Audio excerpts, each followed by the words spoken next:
नमस्कार फ्रेंड्स, आप सभी का हमारे यूट्यूब चैनल पर हार्दिक स्वागत है और मैं हूं डॉक्टर पंकज।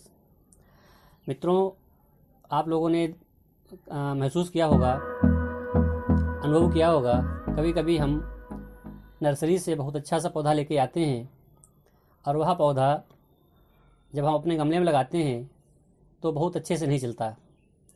कभी कभी 90% वह पौधा मर भी जाता है। और सामान्यतः बहुत सारे ऐसे पौधे होते हैं जो हमारे गमले में मर जाते हैं और गमले में नहीं चलते। तो आज मित्रों हम आपको बताने वाले हैं कि नर्सरी से लाए हुए पौधों को कैसे लगाएं, उनकी केयर कैसे करें जिससे कि आपके पौधे मरे नहीं और लगातार चलते ही रहें। तो सबसे पहले तो आपको इस बात का ध्यान रखना है कि नर्सरी से लाए हुए पौधे या जो आप अपने आप कटिंग से उगाते हैं वो पौधे, इन पौधों के लिए बहुत ज़्यादा प्यार करने की आवश्यकता नहीं होती है। इन पौधों को बहुत ज़्यादा प्यार नहीं करना चाहिए। प्यार नहीं करना चाहिए इन द सेंस, जब हम पौधे को देखते हैं तो मन में बहुत प्यार उमड़ता है और हम उनमें बहुत ज़्यादा ढेर सारा पानी डाल देते हैं। कभी कभी बहुत सारी खाद डाल देते हैं, केमिकल खाद ज़्यादा डाल देते हैं। कुछ लोग डीएपी यूज करते हैं, कुछ लोग एनपीके यूज करते हैं। तो मित्रों, मैं बताना चाहता हूँ कि आप सभी को केमिकल खाद का कम से कम प्रयोग करना चाहिए। केमिकल खाद का प्रयोग आप तभी करें जब आपको उसके बारे में पर्याप्त अनुभव हो जाए, पर्याप्त आपको नॉलेज हो, क्योंकि गमले में मिट्टी कम होती है और खाद सामान्यतः ज़्यादा पड़ जाती है। जहाँ तक हमारे अनुभव का सवाल है, मैंने 20-25 साल में ये अनुभव किया कि पौधा दो चीज़ों से ही मरता है, या तो हम ओवर वाटरिंग कर देते हैं और या फिर हम खाद ज़्यादा डाल देते हैं, अन्यथा पौधे मरने की कोई वजह ही नहीं होती। नर्सरी से लाते समय सदैव छोटे पौधे का सिलेक्शन करें। छोटा पौधा लें, बड़ा पौधा न लें। बड़ा पौधा आपके घर के वातावरण में अपने को अडाप्ट नहीं कर पाता और छोटा पौधा बहुत आसानी से अडाप्ट कर लेता है और चल जाता है। तो दोस्तों, सबसे पहले तो ये देखें कि आपने जो मिट्टी बनाई है उसकी कंपोजिशन क्या है। मिट्टी के लिए हमने कई बार पहले ही बताया है कि आपकी मिट्टी पोरस होनी चाहिए, माने आपकी मिट्टी में बालू की पर्याप्त मात्रा होनी चाहिए। बालू की पर्याप्त मात्रा होने से कई फ़ायदे होते हैं। एक तो वाटर हैंग नहीं करता है गमले में, वाटर लॉगिंग नहीं होती है, पानी रुकता नहीं है, जिसकी वजह से पर्याप्त मात्रा में जड़ों को ऑक्सीजन मिल जाती है और हर समय ऑक्सीजन मिलती रहती है।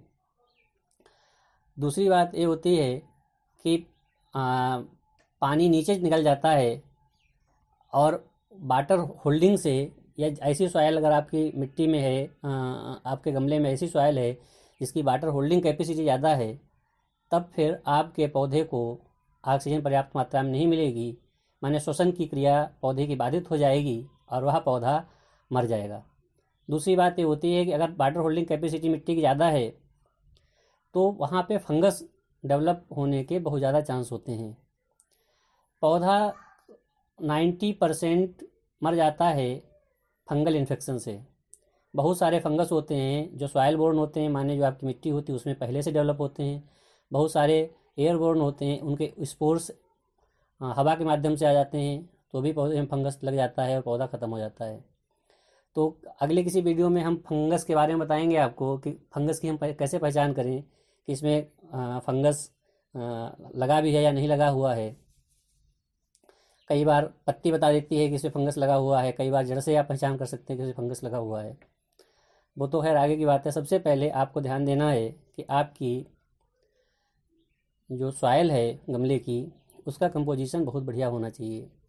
कंपोजिशन के लिए पौधे के अनुसार आवश्यकता होती है। जिस पौधे का रूटिंग सिस्टम अपस्थानिक होता है, माने उसमें अगर झकड़ा जड़ें ज़्यादा हैं, एडवेंटिशियस रूट्स ज़्यादा हैं, ऐसे पौधे के लिए ज़्यादा पोरस सॉइल की आवश्यकता होती है।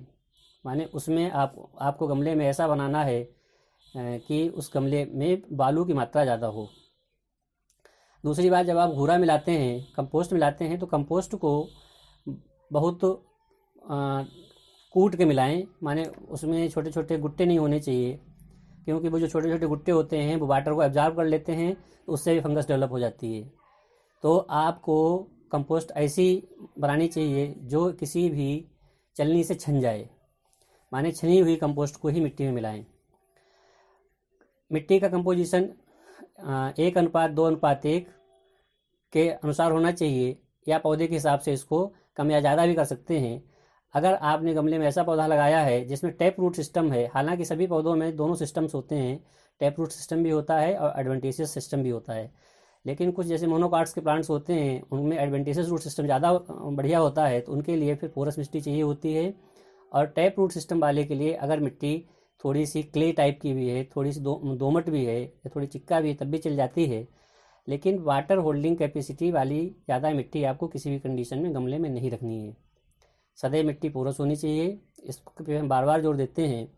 दूसरी बात यह है कि कंपोस्ट भी 2-3 तरह की आती है, जैसे एक बर्मी कंपोस्ट आती है, एक लोकल जो घूरा हम लोगों के यहाँ होता है, गोबर की सड़ी हुई खाद होती है, पत्ती की सड़ी हुई खाद होती है। तो अगर बर्मी कंपोस्ट आप डालते हैं तो इस कंपोस्ट की मात्रा कम डालें, क्योंकि अगर इस बर्मी कंपोस्ट पहले ही जब वहाँ बनाते हैं तो उसमें बहुत सारे केमिकल वो मिलाते हैं, जिससे कि वो कंपोस्ट जल्दी तैयार हो जाती है, तो उसमें केमिकल पहले से ही होते हैं। तो इस टाइप की जो कंपोस्ट का ध्यान रखें। अगर आपकी वर्मी कंपोस्ट है तो उसकी कंपोस्ट की मात्रा कम होनी चाहिए। अगर आपकी गोबर की सड़ी हुई खाद है तो वह सड़ी हुई खाद छनी हुई होनी चाहिए, और उसकी मात्रा आप ज़्यादा भी ले सकते हैं। तो 1:2:1 का अनुपात ही रखें, माने 1 भाग मिट्टी, 2 भाग कंपोस्ट और 1 भाग रेत। और इसको उल्टा भी कर सकते हैं, माने रेत की मात्रा ज़्यादा कर सकते हैं, लेकिन वह आप पौधे की आवश्यकता के अनुसार कर सकते हैं। मित्रों, अगर आप हमारे चैनल पर नए हैं तो हमको सब्सक्राइब करें, और पौधे के संबंध में अगर आपको केयरिंग के बारे में कुछ चाहिए हो, या ऐसी कोई प्लांट डिजीज़ लग रही है आपके पौधों में जिसको आप समझ नहीं पा रहे हैं, तो आप हमारे इनबॉक्स में हमसे पूछ सकते हैं, और हम अपने अनुभव के आधार पर आपको बताएंगे कि आखिर समस्या क्या है और उसका निदान क्या है। तो सबसे पहले तो यही बात है कि आप अपनी मिट्टी बढ़िया से बनाएं। अगर मिट्टी बढ़िया बन जाती है तो फिर आपका पौधा मरेगा नहीं। और पानी की जो वाटर होल्डिंग कैपेसिटी है वो पानी नीचे जाना चाहिए। फिर आप नर्सरी से भी पौधा अगर लेके आते हैं तो भी आप बहुत आसानी से उसको लगा सकते हैं। कभी कभी नर्सरी से ऐसे भी पौधे मिल जाते हैं जिनकी मिट्टी लाल होती है, और वह मिट्टी हमारे यहाँ के एटमॉस्फेयर से मैच नहीं करती, तो वो मिट्टी भी चेंज करनी पड़ती है। तो उस लाल मिट्टी को चेंज करने के लिए सबसे पहले आप उस पन्नी को फाड़ें, और उस पन्नी को सीधे सीधे किसी बड़े बर्तन में पानी रखें, और रखने के बाद में उसको रात भर के लिए उस पौधे को रख दें लाल मिट्टी सहित। जब आप रखेंगे तो रात भर में वो मिट्टी मेल्ट हो जाएगी और पौधे की जड़ें ख़राब नहीं होंगी, और फिर आप अपनी लोकेलिटी के हिसाब से उस मिट्टी को चेंज कर दें। ये मिट्टी चेंज करने का सबसे बढ़िया तरीका होता है लाल मिट्टी। हमने कई बार हम भी लेके आए हैं, उनमें लाल मिट्टी होती है, तो लाल मिट्टी को ऐसे चेंज कर लेते हैं। और लाल मिट्टी हमारे यहाँ की मिट्टी से मिक्स नहीं होती है, तब भी पौधा बढ़िया से नहीं चल पाता और पौधा डेड हो जाता है। तो मित्रों, आज के लिए बस इतनी ही जानकारी, और उम्मीद करते हैं कि आपको हमारी ये जानकारी पसंद आई होगी। अगर पसंद आई है तो हमको लाइक करें और शेयर करें। दोस्तों, अगर आपको पौधों के संबंध में अगर कोई दिक्कत हो रही है, कोई प्रॉब्लम आ रही है, आपके पौधे नहीं चल पा रहे हैं, पौधे मर जा रहे हैं, अजीब अजीब धब्बे पड़ रहे हैं पत्तियों पे, तो आप हमको कमेंट बॉक्स में कमेंट करके पूछ सकते हैं। आज के लिए बस इतना ही। आपका दिन मंगलमय और शुभ हो। नमस्कार।